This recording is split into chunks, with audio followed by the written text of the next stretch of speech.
okay, I'm going to record just in case some of the other, well, I know a lot of the other Hoop Love coaches can't jump on because of the time, but we probably will come up with really cool discussions. So it's good to record for others who might want to tune in later.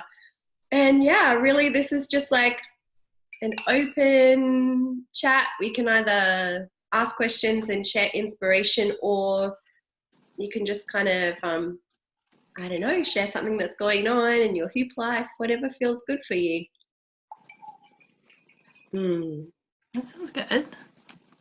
Yeah, the space is totally open. What's up? What's happening? I'm excited. On June 6th, I'm going to do my first kids yoga and hoop class, so that'll be fun. Ooh. Oh, wow. Yeah, that's going to be super fun. How are you feeling about it? What kind of things are you doing in preparation? Yeah, I'm still working on that. Yeah. Yeah, I was going to ask, any tips or suggestions? I'm starting to go through the Little Circles course. Mm-hmm. Ooh, what is that? I don't know. Yeah, the Little Circles is a library that Haley Hoopla and I have created for hoop teachers who are teaching specifically or wanting to teach children. So Oh my gosh. in that, there's lots of games. So I'm sure that you've seen there's lots of, I would totally recommend whether you're doing a combined yoga hoop thing, or if it's just full hooping or hooping and some circus skills, whatever. Even if it's not hoop, like if you've got hoops, bring them into a kids combination, because the games are really powerful, because all of the games that we have shared with you are kind of based around music and movement and lots of different activities. So, but they're not too complex to bring in. We've tried to kind of keep them so that they're fairly easy. Are you thinking of going like more playful and broad, or do you really want them to land some skills? Is it a one-off workshop? Yes, so far it is. It's just a free for the community sort of class. Yeah. And it'll be outside, so there'll be lots of space. And I don't know, like I don't know. I mainly teach kids yoga, and I want to bring in the hoop part Apparently, of it. I'm like gonna talk to. Nice. Well, maybe were you thinking, do you have a really powerful yoga warm-up? Do you have stuff in your yoga teaching that you know really works and engages them, or are you more looking for something like fresh and new and fun with the hooping to kickstart? I do have like a great warm-up and a warm-up song, like with sun salutations and everything, but I was hoping to bring like the hoops in for stretching and maybe just learning a little bit, see where they are. I don't know. Yeah. I love the idea of games. Yeah, and if there's space in your planning or you have time, there's some really great songs that you can create, or you can even use some of the Tabata music that turns itself on and off, where you can kind of do freeze actions. I used to do a really simple game, it's not actually hoop skills, but I would combine yoga and hooping, and I would have the hoops on the floor, and then the kids move with the music, and when they freeze, they do their favorite yoga pose, or they can pick up the hoop and do their favorite hoop if you've got enough space, which it sounds like you do. So there's that kind of like music-led action and then self-directed kind of game that can happen. And yeah, so that's a fun kind of one to put in, but I'm sure, as you know, teaching kids, there has to be lots of, movement and activities, like, right, now we're going to this one, now we're going to that one.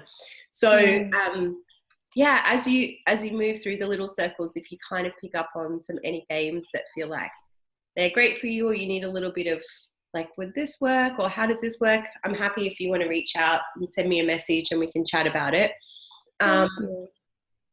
Because sometimes, it depends on how you're feeling, and this can happen with adults too, not just the children, but it's like, do I teach a sequence? Do I teach a flow in this first kind of taster? Is it going to be too much? Or, is that kind of something that coming up for you? Like, how much hoop skills should I put in? Yeah, it is. It's like, well, do you know the ages of the children? It ranges, like anywhere from 2 to like 10. Oh, wow. Okay. Yeah. That's a big age group. So yeah, you're kind of considering like, yeah, the 10-year-olds could totally nail a really cool trick combo, whereas like the 2-year-olds are going to need that tactile on the floor, basic kind of dance and play, but maybe not so many tricks. Yeah, that's why the games are really inclusive for, I would definitely just go through the games that are in the little circles and kind of see which ones just really fit with you. Yeah, it's an exciting challenge to have such a range of age groups. And I know Haley's been with me for the weekend, but I dropped her off at the airport. She works a lot in situations like this where it's quite open and the age groups are open, and she, like you, she's got a really great background in teaching children, and she kind of brings in the connection and the theatrics and the music and the play. And then if she sees that, like if there are some older kids, her technique is often to, give the older kids like, oh, you could try this, or, you could do the ninja or something, just like sprinkle in a little bit more challenge for them if you feel like that's open to you. So Yes, I love that. Thank you. That's exciting. Ooh, kids, they're so fun. So much energy. Yes. Yay. What else is happening, ladies? Well, I've been teaching kids too. Mm-hmm. And I've been having a lot of trouble with discipline.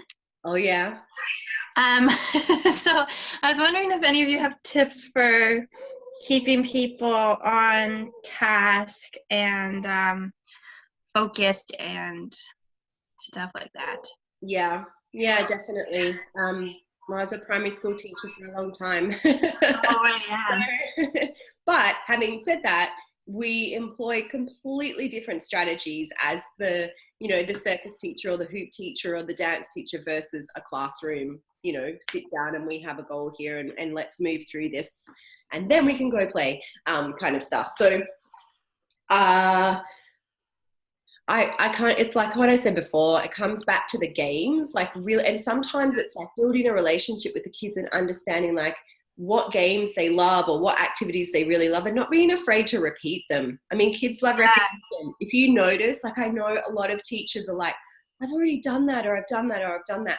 If you really witness when they are super engaged, and they're not going to be engaged the whole time, it's just like, are you after school care? Yeah, so it's like through the city, so it's just like in a 1 hour, once a week type of thing. Yeah. So I always think, and I always say to myself and then to other teachers, we have to understand that there's a whole range of stuff going on in those little bodies.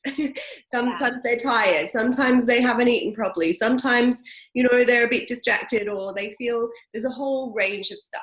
Some of them really want to be there, some of them don't, they want to be at home with their mom, so we're trying to navigate a whole bunch of energy, as well as like little brains that don't have a ton of attention, some of them. So it's like, okay, riding that wave of have you kind of, I feel like you've tapped into making playlists or music that they really love. Yeah. Well, I have sort of like this like 2 hour long thing, and I usually just put it on shuffle because like we don't usually play music that much, but I try to sort of get stuff that I like and is kid friendly, and then I don't listen to like pop a ton, but I try to see what kind of stuff is like that I like that's on the radio right now too that they might like. Yeah. Do the kids like it? Are they into it? I often find like even some of the hardest littlies that I feel like music, if I'm not captivating them, if the props are not captivating them, or they're feeling a bit off, that often bringing in the music that they really love is a way to connect. And also we were talking about this on the weekend with some other little circles teachers. It's like, and I used to do this when I worked with a child psychologist with some of the children in my old classes, it's like putting love, putting money, putting energy and emotions into their piggy bank. And I always remember that imagery, because it's like, okay, and this is for adults as well. It's like, we all want to be loved and given attention, and we want people to see us, and little kids really want people to see them. It's like, look at me, look at me all the time. And we don't always have that energy to give to everyone. So I'm always looking for tools that put that love or put that attention into their piggy bank, but also give me some space to do my job, which is to go around and be and spread that joy and love with all of the kids. So music is one of them that's always worked for me, and it's been an easy way for me to be like, I see you, I hear you, I know that you're 8.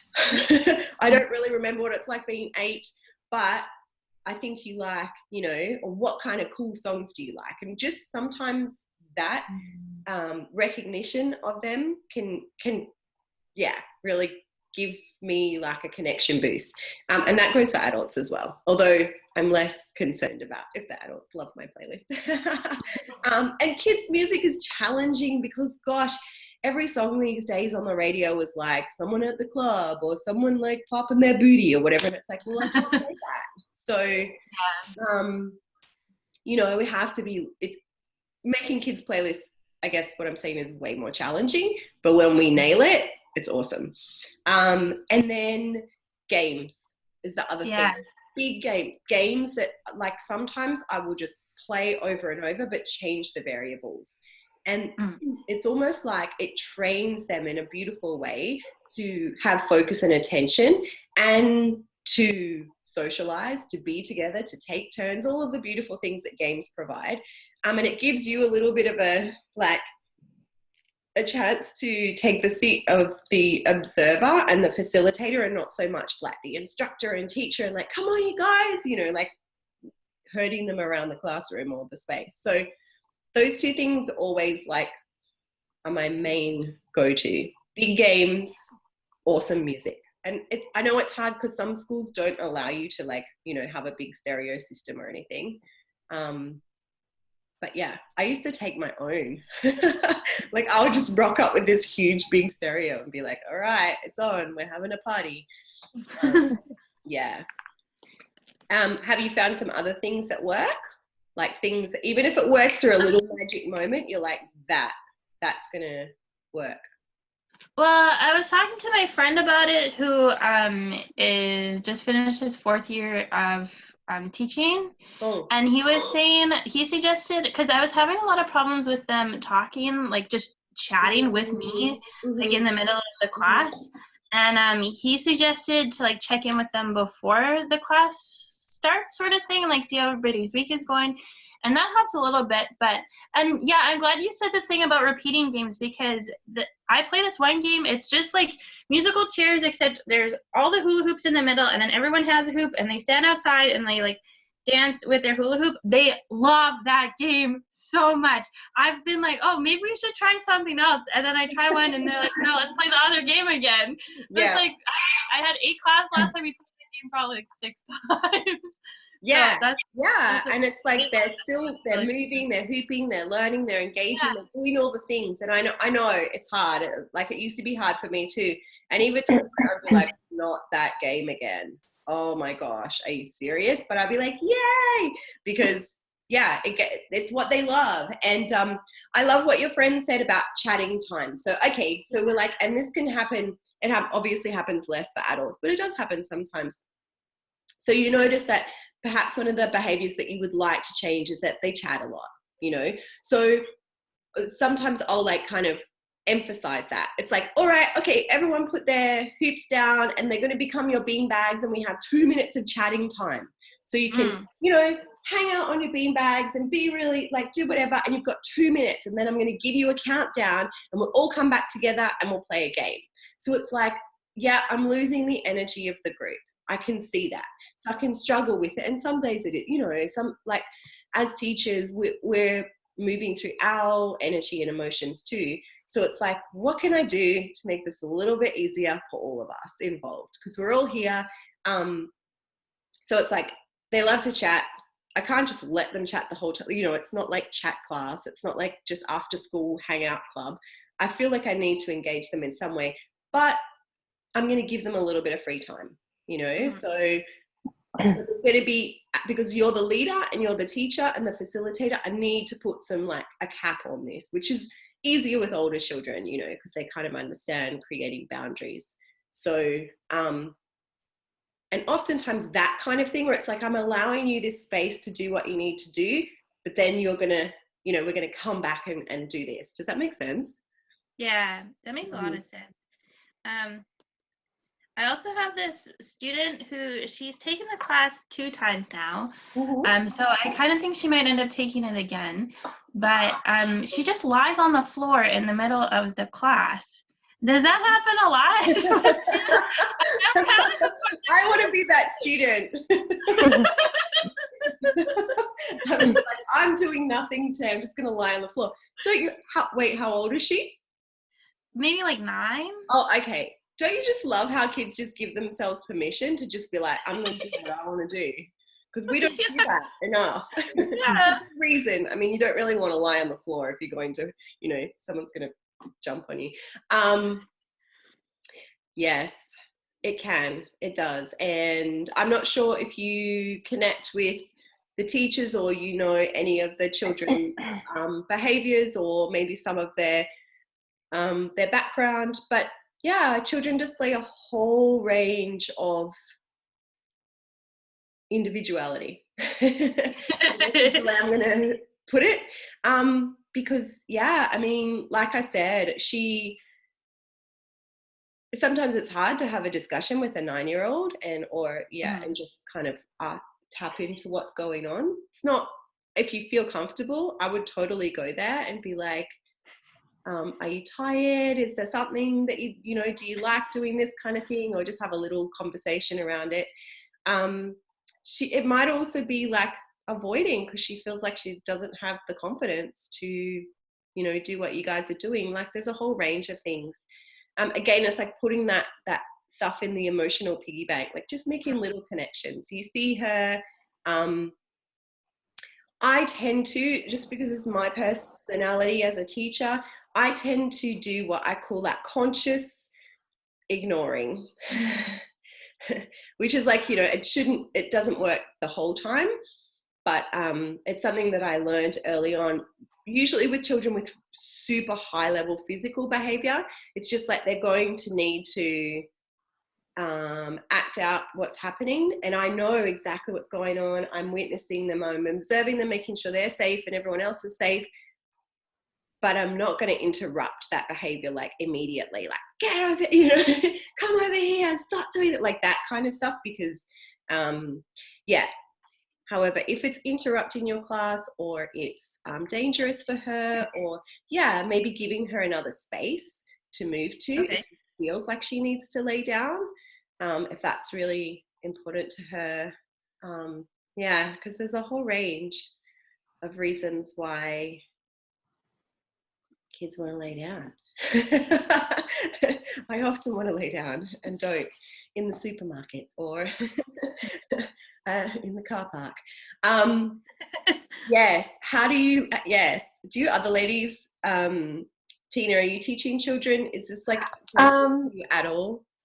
Hi, everyone. Sorry for earlier just talking and not realizing that I was talking. I actually didn't hear anything. It's totally fine. No, okay. Sometimes I worry that I'm like, blah, blah, blah, blah, blah with Masa, and I've got the microphone on. So no, I didn't hear you at all. It's good. Okay, cool. Well, I don't teach kids a lot. I have a question about kind of the opposite spectrum and seniors later, but cool. I taught a dance, hoop, and cheerleading camp a few years ago, and it was really fun. And and this might be in your workshop as well, but something that I found that kids really loved was like give them a song and they'll all like get in little groups and create their own choreography to that song and then show each other kind of what they come up with. And it's really neat to see just how they just are like, oh, that was cool that, you know, this one part that you hit this move and then we hit this move instead. And so it was just kind of neat to see like all the different creations that they would come up with.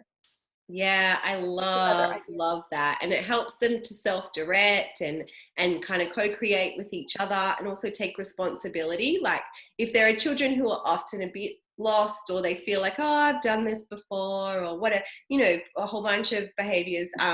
Yeah, suddenly they're like, oh, cool. I want to create something and I'm going to do it with my friend and we're going to show it. And it also, I spend a lot of time watching kids because they're always like, look at me, look at me, look at me. I'm like, okay, I'm looking at everyone. They just want to show off, which is such a beautiful thing. But that kind of like creating something for an audience and then having a fully present audience is so powerful because you don't have to be the audience all the time. You're like, I'll give someone else to be the audience for a while. Yeah, yes, that must have been a really empowering and interesting experience to do the dance camp. Was it a combination like other dancers or like it was cheerleading? So it was a dance, cheer, tumbling, and hoop class. And you know, the discipline was a challenge for me. And I'm still kind of figuring out my balance with kids. Like, I don't know if kids are my thing to teach hooping to, or just to teach in general. They will gravitate towards me when I have hoops and juggling balls and like, but I didn't grow up with kids or younger like siblings or anything. So it's been hard for me to connect on that level. I enjoyed like the choreography and, you know, creating dances for them and, kind of just tumbling, but yeah, that kind of the discipline was a challenge for me. So I had to have another instructor help with that, who was more experienced with that. Yeah, that's cool that you could call in that support and that you felt like you could as well, because it is a challenge, and I've definitely had times where I'm like, this is not working actually. And yeah, I mean, I trained to be a teacher. I worked with children all the time, and there were some times when I just was lost. I had nowhere to go, and it's okay to own that. It also feels like it can be a different vibe when you have an end result, when you're doing choreography. Like I remember even when I was teaching primary school, like when we had to go out and do like structured PE that was set in the curriculum, the kids were like wild, you know, we'd be like, right, you need to do this stretch, then that stretch. They didn't care. They were like, you know, all over the place. But if we let, you know, if the only end result was that for them to be physically engaged and socializing beautifully with each other, bring in the games. But then if you're expected to create an end choreography, or if there's some kind of performance set, it's a different energy and a different vibe. And call in all support at all times, because sometimes kids relate to different people and different energy as well. And if you've got, how many were in your class? Like 10, about 10. Yeah, so you have 10 different personalities that you're trying to, little personalities that you're trying to connect with. It's big stuff. And it's good to reflect and question if you want to do kids. It's okay. It's totally okay. Yeah, and I think the other instructor had, maybe it would have been great to talk beforehand about like, what are our goals out of this camp? But we didn't really, like, she came in for a day or two and I came in for a day or two. And then like on the final day, you know, we were all together. So I think maybe, we had different ideas, and it maybe would have been helpful to go in firsthand by, you know, with a little bit more communication. So that's just a lesson learned from that.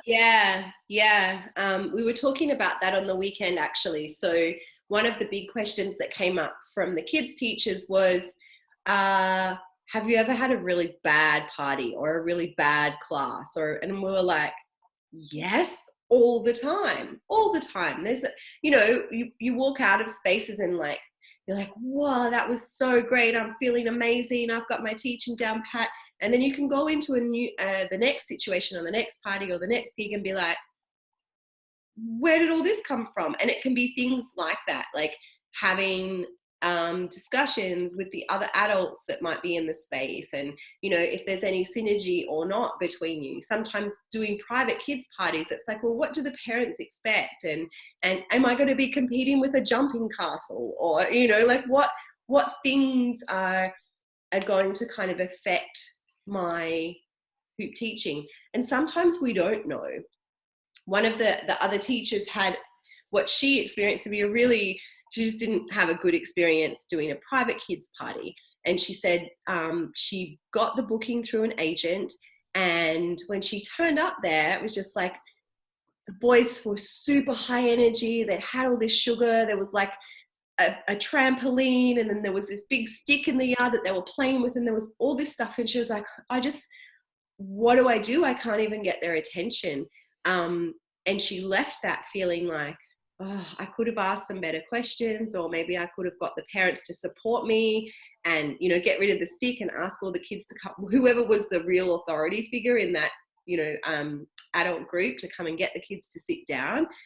But sometimes, you don't know those things until you go in there, and then you go away with that learning experience of like, I'm going to ask way better questions, or I'm going to make sure that I set the tone as soon as I go in there. So those big learning, and hopefully, for some people it makes them think like, well, that's it, kids are not my thing, and that's okay, that's all right. But for Haley and I, it's like we've had so many setbacks, but we come back from them and make decisions. Like, we're still going to work with kids, and we love that, and that is a part of our joy, but there's all this stuff that we've learned from it over the years. So One thing that one thing that's helped me, it's not hula hoop classes, but just kids yoga, was having like 3 things that are important to me, like 3 set rules, like we're going to stay on our mat, things like that, and we're not going to talk when other people are talking so everybody can hear. And then so during the class, if they don't follow one of those rules, we can be like, oh, do you remember what our rules were, right? And they all kind of agreed on them at the beginning of the class. You have such a calming presence, even in the way that you speak. Do you ever find, like, I can't imagine you being like, you don't know, not that I'm saying that's a way to teach, but do you feel that energy and that essence of being very calm and serene is helpful for gaining attention? Or do you sometimes feel like your energy is overridden? Like, how do you navigate that? I think it's helped in yoga classes anyway to keep everybody calm. And I'm not super loud, so they have to be quiet to listen. So I think that helps too. That's beautiful. It's a part of knowing how you facilitate and what your strengths and weaknesses and personality are, and using also a lot of times I would use maybe like a silent time or a drawing back in or other techniques, or like we said, give them some time to chat, and then after this, or when you hear the bell go, or when the music starts, that's when it's quiet time. So you do your thing, I'll do my thing, and then we're going to have a really great class, and we're going to do all the things that we want to do. I do love the and you can set the rules in lots of different ways, in a really calm, peaceful contract and agreement, or it can be like a cheer, so the 3 things or the 4th, whatever it is that we do in this class for this moment up until playtime or something. You can get them to chant back to you that they're in agreement, or if you have a really high energy class. So but that's a really helpful way, because it's like, okay, we made these agreements and you said yes and now you're saying no, so something's got to change. It's beautiful, it's really nice. And having I guess in yoga, we have a space, there's a mat, there's a space for them to come back to, but utilizing the hoop as that space as well. So when things are feeling like some students are missing out on instruction because others are too noisy, or it's like, it's okay to bring them back down. And I often make them sit down inside their hoops, and I will have classes where the kids, even when I ask them to sit down inside the hoops, they're still banging it on the floor, and that, it doesn't mean that it's like, because I ask you very nicely to come and sit down, you're going to listen to me. No, that doesn't always happen. So then in that situation, I'm thinking like, all right, I've asked them to come and sit down. They did the sitting down part. I forgot to say, don't bang your hoops on the floor, you know. So what are we going to do? We're going to do, you know, like, what can I do to get their hands away from the hoops? So it's like other stuff that I can do. They're still sitting down, and then slowly bringing the energy down with voice, or with getting them to count down with me, or yeah, if they're, you know, like coming into meditation or even pretend relaxation, or, you know, depending on the energy of the group. So yeah, sometimes it's making it up in the moment. Like, okay, that didn't work, I'm gonna have to come up with something else. But the more times you try it, you're like, oh, that's a really great technique, and I'm gonna bring that in next time. Yeah. Kids. So okay, Tina, so seniors as well?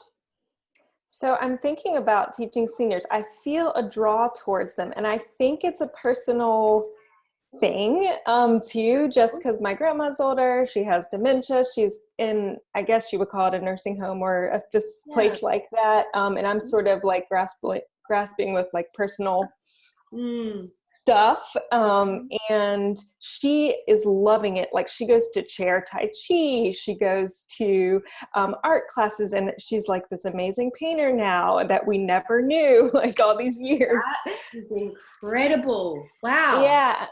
And so I think I want to teach, and I just wanted to hear if you all had taught seniors. I've taught adults. That's kind of been my main at a dance studio, and that's been fun, and I feel comfortable, but I really want to branch out a little bit and see.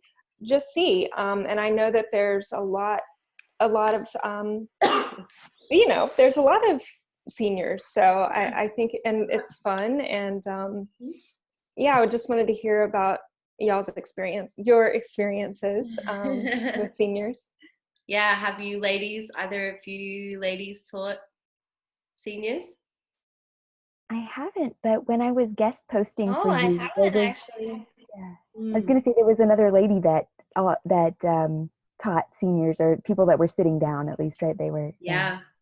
Tina, do you know Angela, another Hoop Love coach? I think Angela Reiter, I think is her last name. I can put you in contact with her, because she had a really similar journey. Well, actually, she had an injury that forced her to be seated. And from that, she was like, well, if I'm forced to be seated, there are other humans that are going to be like this. So from there, she developed this whole way of teaching that allowed her to offer really beautiful classes to seniors. And it was seated hooping. And then that also helped her to move into like slowing down moves and understanding bodies that don't have as much mobility and how they can access hooping. So I'm going to put her as like the queen of that area. But a lot of other Hoop Love coaches have followed in, or, you know, decided that it was right for them as well.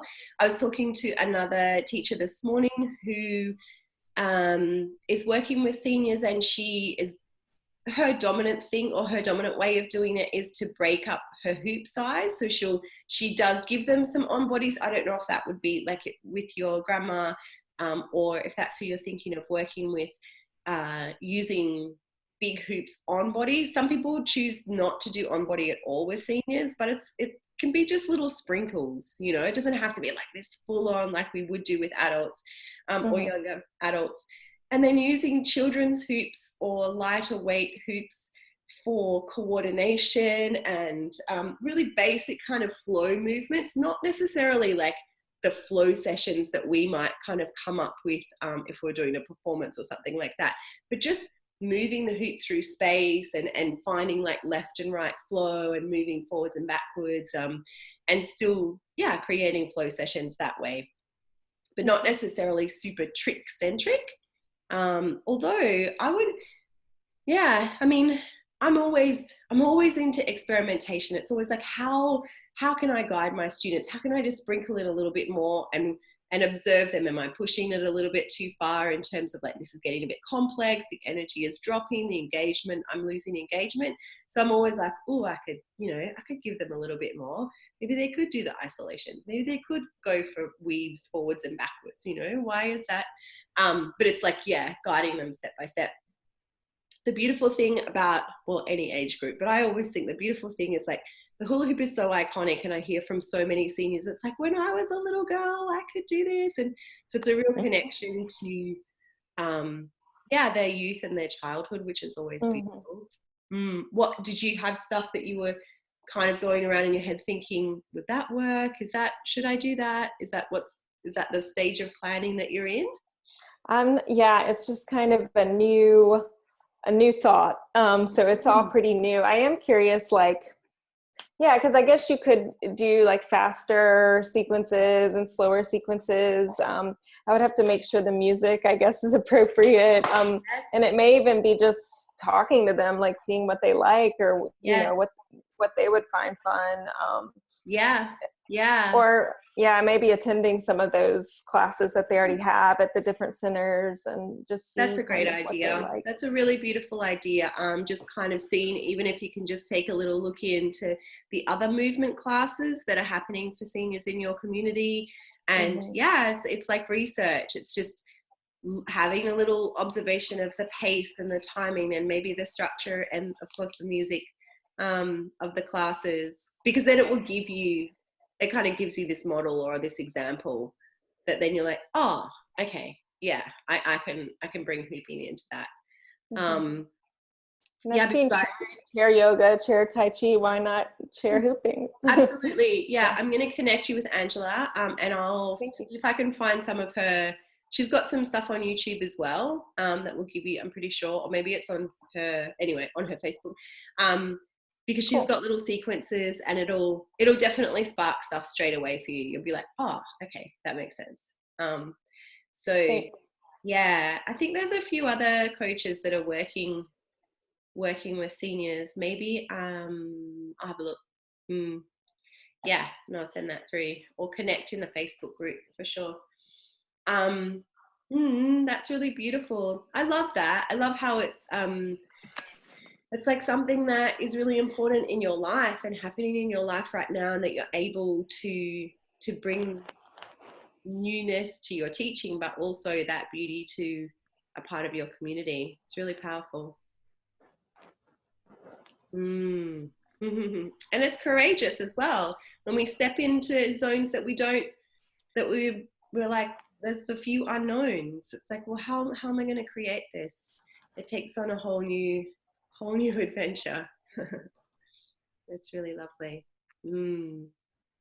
Yay. What else, ladies? What else is coming up? Kids and seniors, and not just this dominant, like, if you're 20 to 30, you can hoop, or whatever it is like that.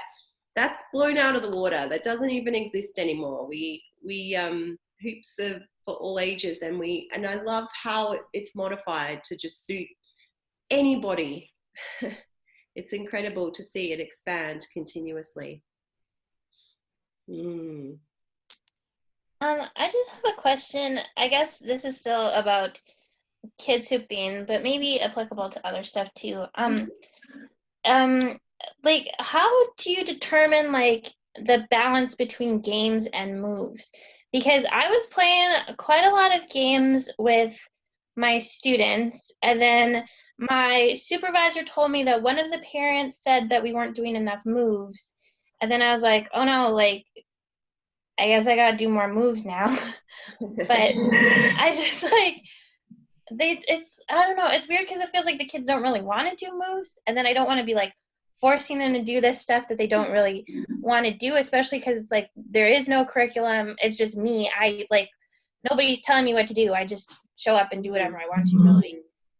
So, except for the parents who suddenly decide that. Yeah. Exactly. And you're like, oh, I thought I was doing really good, and now, yeah. So I guess first of all, it's really beautiful to be open to feedback, and it might spark new ideas, as long as it's not, bringing you down and being like, oh, I don't like my stuff. They do. They're just, all parents have beautiful ways of asking for more. That's because they love their kids. So, why not bring the moves into the games? That's always my strategy. Or I use hoop cards.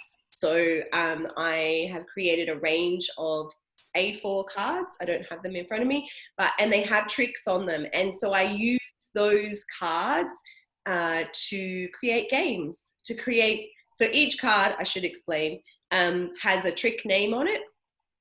And at some point, either through a game or through just like, right, we're going to learn a new trick today, and this is what it looks like. Everyone practice like a really quick little lesson, like a little micro lesson. We, over the course of time, learn a whole bunch of tricks, and then we can use those cards to either create, and this can happen for adults as well, to create circuits throughout the room, or to create combinations of those tricks, or sorry if I'm going too fast. No, I just wrote that down really big.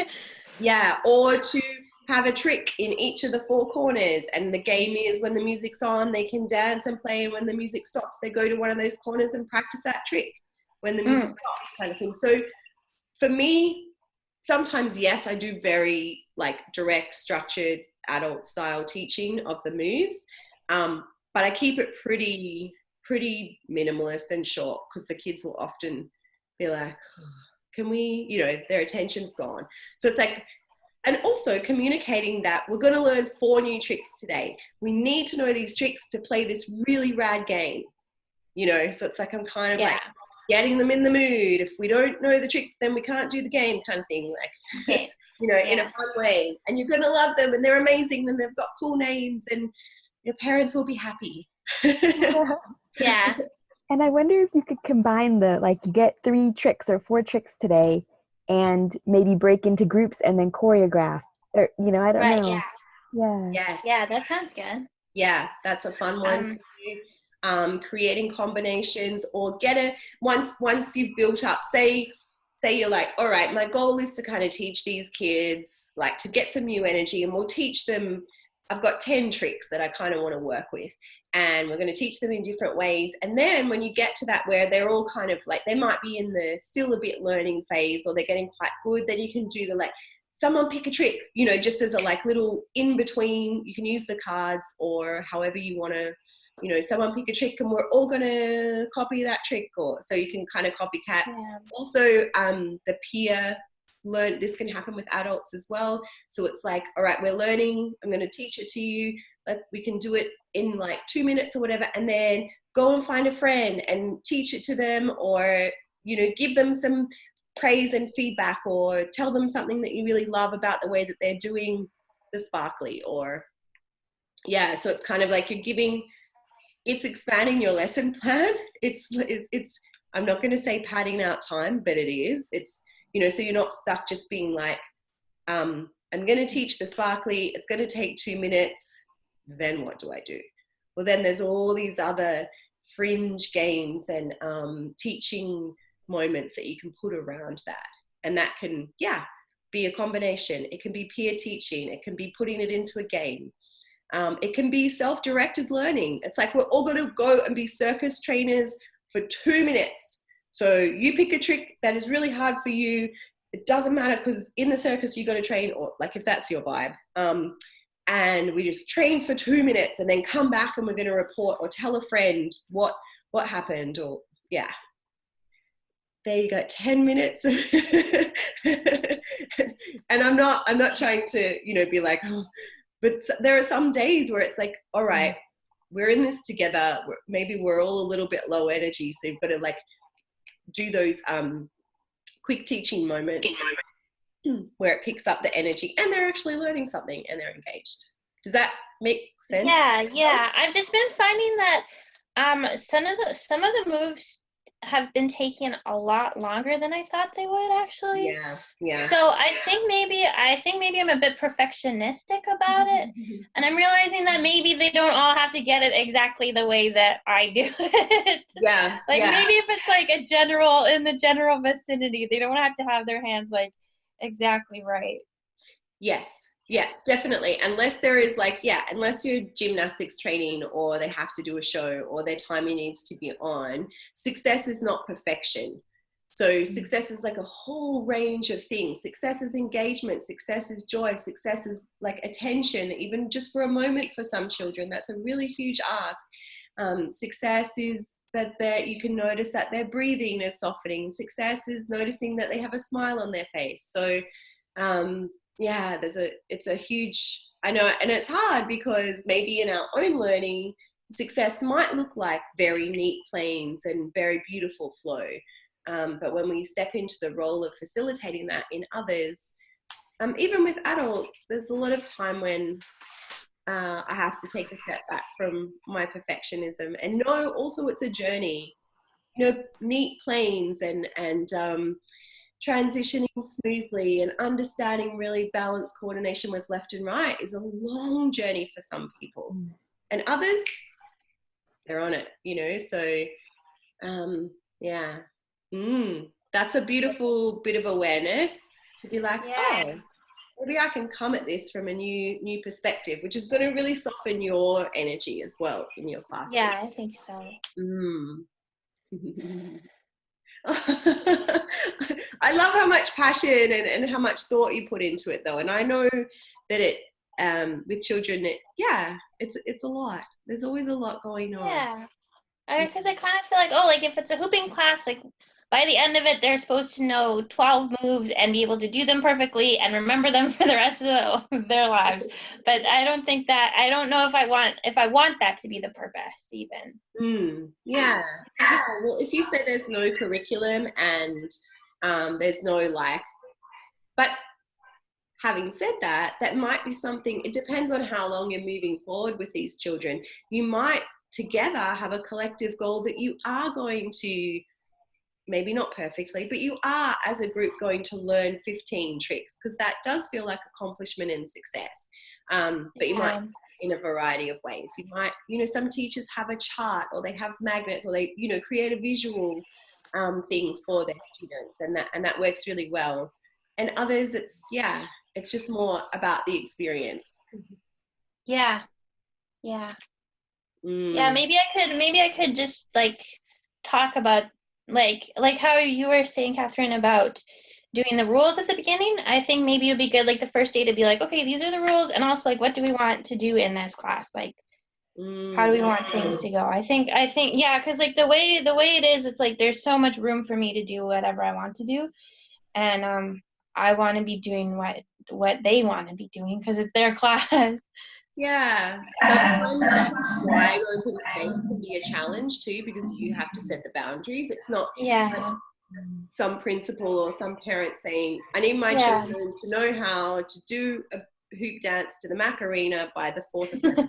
You're like, okay, all right, I'm going to get them there. But, you know, another thing that comes to mind is depending on I can see like where you're sitting and you're quite a creative person yourself. One thing that I used to do for some classes that I knew I'd be with for a long time, not just a one-off thing, is I would purchase or ask for funding to purchase, and they each had a hoop journal. And so, and this can happen for adults as well. Actually, it's a really good idea for adults. But so we would have chat time, we would have expression time, but it would be through colors and another medium. And that works for some children really well, whether they write something out or their feelings, if they're at that level, or whether they draw what's going on for them that day, or they create a mandala, or, you know, they just put a bunch of circles down on that page. That can be a really nice way. They get their chatting time in if they want to chat. They get their relaxation and break time in. I don't know if you have, like, some of the groups that I would work with, they had snack time, so that was always a nice time to get their journals out and kind of still stay focused but have a bit of a chill. So yeah, that sounds really good. That sounds like a great suggestion. Yeah, that's a fun one. And I would, if you can, I would keep the hoop journals, because they often, in my experience, the kids would take them and they never come back, and I'd be like, I've bought 100 hoop journals. So yeah, just keep them in a beautiful kind of box or something if you have that space.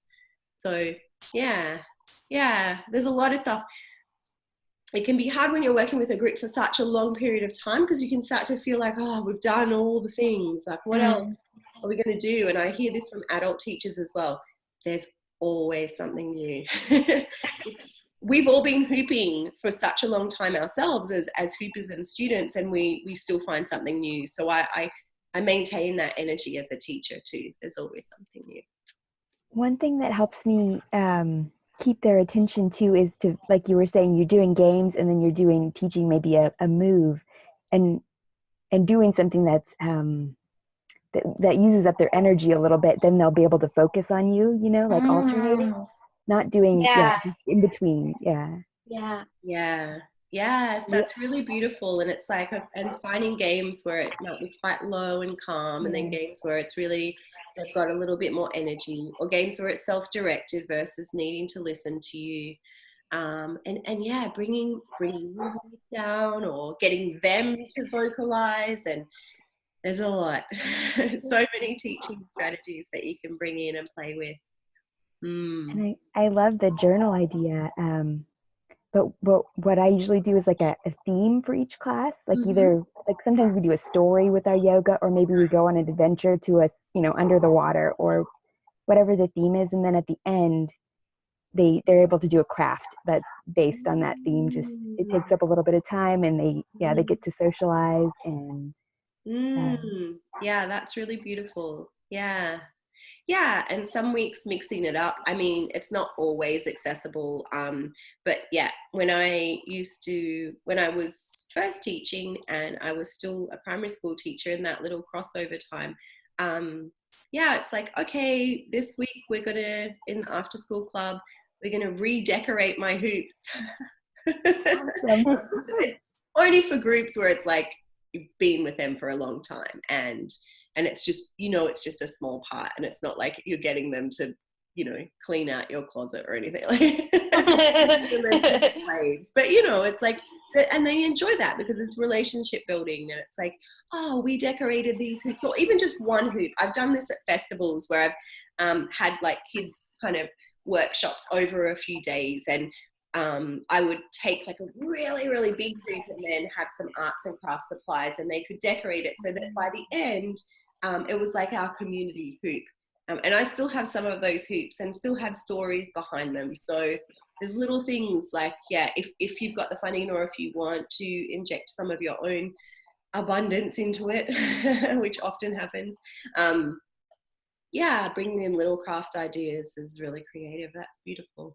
When do you put the journal into the adult classes? Like at the beginning, how they're feeling at the beginning, or after they've been in flow, or is there a specific time that you have liked to do it? Or with some, it's an intention that you can set at the beginning, just taking a moment to this works really well if you have adult classes where people are kind of not always on time. So it's like the first thing that we do is we come in and we can set the intention in the journal, or even if you're not bringing in journals, it can just be a time to come into your hoop. And then in playtime, so if we've moved through the class and we've learned some tricks, and then in playtime would normally be like just that free open space to express and explore and kind of integrate what's happening. And that's also a great time. I used to do this all the time personally. I don't do it anymore, unfortunately. But when I would go to workshops, I always have my hoop journal with me, and I'm always like writing down, this trick or that trick, because I would forget what the teacher was kind of sharing. So oftentimes I've said, and these days a lot more, and I like it in one way, but I love it less, because I really think there's such a brain body connection by writing things down.